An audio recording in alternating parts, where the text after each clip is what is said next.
আপনার ঘরের আর্থিক অবস্থা একদমই খারাপ হয়ে গেছে, শত্রুরা সব পিছনে লেগে আছে। আপনার ঘরের সদস্যদের দিন প্রতিদিন শরীর খারাপ হচ্ছে, শরীর খারাপ ঠিক হচ্ছে না এবং ব্যবসায় লস যাচ্ছে। ঘরে একে অপরের সাথে তালমিল ঠিক হচ্ছে না। এরকমটা যদি আপনার সাথেও ঘটে থাকে তাহলে শনিবার দিন করুন এই প্রতিকার। 2 দিনের মধ্যেই এর ফলাফল আপনি দেখতে পাবেন। পরীক্ষিত ও প্রমাণিত এই প্রতিকারটি জানার আগে প্রভু শ্রীরামের ভক্তরা মন থেকে একটি লাইক করে কমেন্টে জয় শ্রীরাম লিখে দিন। তো চলুন জেনে নেওয়া যাক। 4টি লাল শুকনো লঙ্কা, কিছুটা হলদে সর্ষে এবং 1 চামচ লবণ নিয়ে একত্রিত করে কাপড়ের একটি পুঁটলি তৈরি করুন।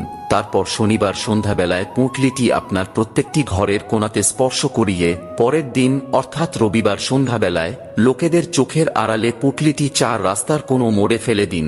বিশ্বাস রেখে এই প্রতিকারটি করুন, ফল অবশ্যই পাবেন, এটা আমার আশীর্বাদ রইল।